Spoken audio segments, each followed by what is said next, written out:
Isa ka rin ba sa mga kababayan natin na bago pa man mag-almusal, gamot na agad ang hinahanap? Maintenance para sa high blood, diabetes, o kaya sa puso. Gabi-gabi, umaga-umaga. Parang naging parte na ng ating buhay. 'Di ba? Isang paalala na may mga sakit tayong kailangang bantayan.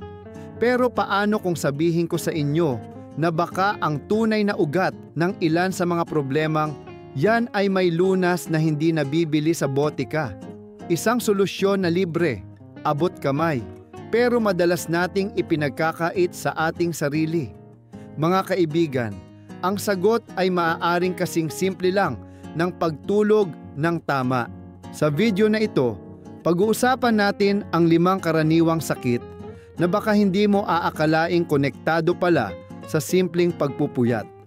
At ang pinakamaganda, aalamin natin kung paano ito sosolusyonan ng walang gastos. Hindi ito tungkol sa bagong magic pill.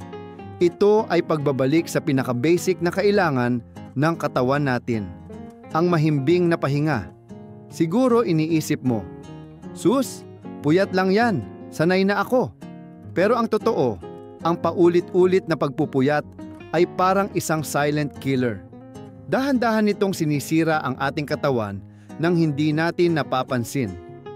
Ayon sa isang pag-aaral, halos kalahati ng mga Pilipino o 46% ang kulang sa tulog at marami sa atin ang wala pang 6 na oras kung matulog. Kaya kung isa ka sa kanila, para sa iyo ang video na ito. Simulan na natin.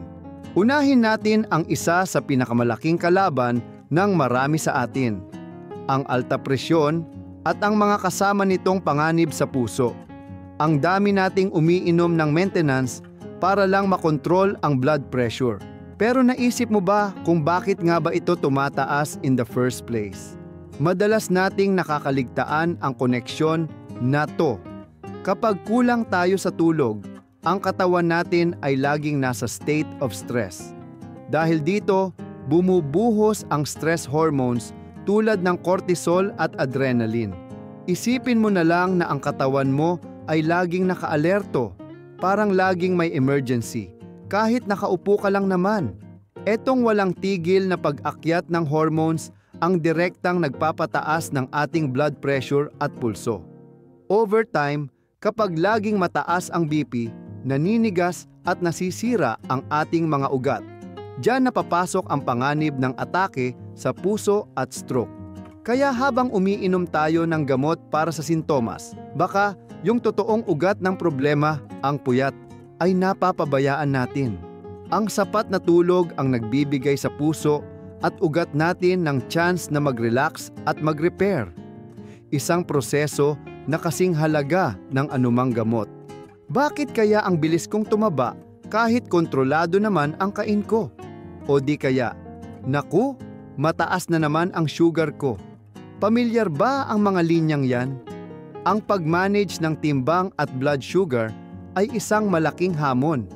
Pero alam mo bang may direktang kinalaman dyan ang kalidad ng tulog mo? Ang sikreto ay nasa 2 hormones. Ang ghrelin, ang gutom ako hormone, at ang leptin, ang busog na ako hormone. Kapag sapat ang tulog mo, balanse yang dalawa. Pero kapag puyat ka, nagkakagulo sila. Tumaas ang ghrelin, kaya pakiramdam mo lagi kang gutom. Kasabay niyan, bumababa ang leptin, kaya kahit kumain ka na, hindi ka nakakaramdam ng pagkabusog. Ano ang resulta? Overeating. At madalas, ang hinahanap-hanap pa ng katawan mo ay yung mga matatamis at matatabang pagkain para sa instant energy. Ang sobrang kain, nagiging sobrang timbang. At ang sobrang taba, lalo na sa tiyan, ay isang major risk factor para sa type 2 diabetes. Ang puyat ay sumisira rin sa kakayahan ng katawan na gamitin ang insulin ng maayos. Kaya bago mo sisihin ang kanin, tanungin mo muna ang sarili mo, kumusta ang tulog ko kagabi? Napapansin mo ba na kapag puyat ka, para kang magnet ng sakit? Konting ulan, sipon agad. Konting puyat, trangkaso agad. Hindi yan tsamba. Ang ating immune system, ang personal na army ng ating katawan, ay kailangan ng tulog para manatiling matibay. Habang mahimbing ang tulog natin, ang katawan natin ay abala sa paggawa ng mga sundalo, mga protina na tinatawag na cytokines, na siyang panlaban natin sa impeksyon. Kapag nagpupuyat tayo, bumabagsak ang production ng mga sundalong ito, pati yung mga killer cells na direktang umaatake sa virus at bakterya, kumukonti rin. Isipin mo na lang, kung ang isang bansa ay binawasan ang sundalo at armas, di ba't madali itong matatalo? Ganyan mismo ang nangyayari sa katawan natin. Kapag mahina ang depensa dahil sa puyat, kahit simpleng sipon ay pwedeng lumala at tumagal. Pati paghilom ng sugat, bumabagal. Kaya kung gusto natin ng malakas na panlaban sa sakit, ang isa sa pinakamabisang bakuna na libre ay ang 7 hanggang 8 oras na dekalidad na tulog. Nasaan ko na nga ba nilagay yung susi? O, ano nga ulit yung sasabihin ko? Madalas, sinisisi natin ang edad sa pagiging makakalimutin. Pero hindi laging edad ang salarin. Ang kakulangan sa tulog ay isa sa mga silent killer ng ating memorya at focus. Ang utak natin, kahit tulog tayo, ay super busy. Ito yung oras niya para ayusin lahat ng impormasyon na nakuha natin sa buong araw. Sinasala niya kung ano ang importante at inililipat ito sa ating long-term memory.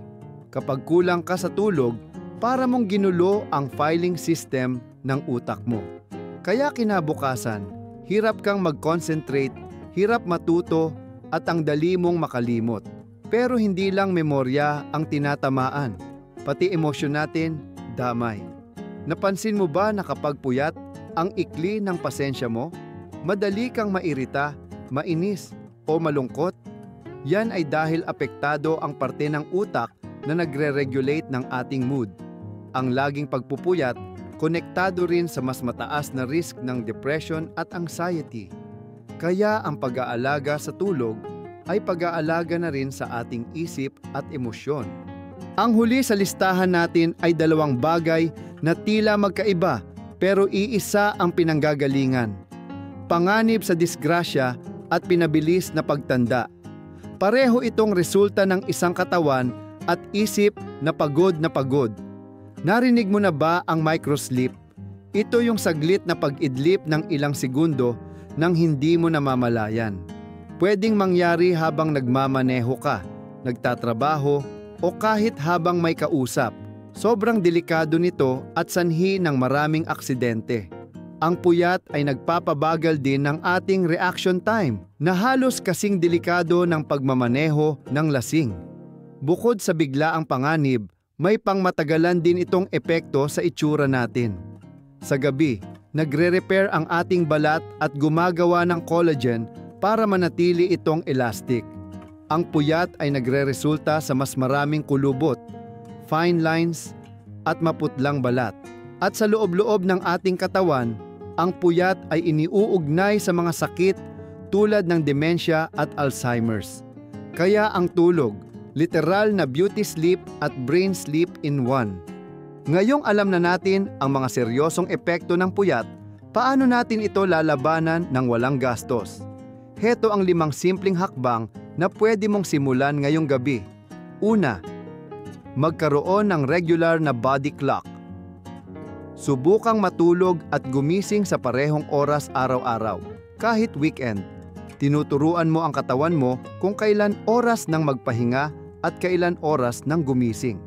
Pangalawa, gawing sleep sanctuary ang kwarto mo. Dapat ito'y malamig, madilim at tahimik. Iwasan ang TV at cellphone sa kama. Ang kama ay para lang sa tulog at pahinga, hindi para sa trabaho o social media. Pangatlo, magkaroon ng relaxing pre-sleep ritual. Mga 30 minuto bago matulog, gumawa ng mga bagay na nakakapagkalma. Pwedeng magbasa ng libro, hindi sa screen, makinig sa kalmadong musika, maligo ng maligamgam o mag-deep breathing. Pang-4, bantayan ang kinakain at iniinom. Iwasan na ang kape, iced tea o soft drinks ilang oras bago matulog. Huwag ding kumain ng masyadong marami at mabigat bago humiga para hindi ka ma-discomfort. At panlima, maging matalino sa paggamit ng gadgets. Ang blue light mula sa screen ay nagsasabi sa utak mo na, "Gising pa! Itigil ang paggamit ng cellphone o tablet kahit 1 oras bago ka matulog." Mga kababayan, ang pagpupuyat ay hindi sukatan ng pagiging masipag. Ito ay isang seryosong banta sa ating kalusugan na hindi dapat binabaliwala. Ang alta presyon, diabetes, mahinang depensa, paghina ng isip at panganib sa disgrasya, hindi ito biro. Ang magandang balita, nasa mga kamay natin ang solusyon. Hindi natin kailangan ng mamahaling gamot.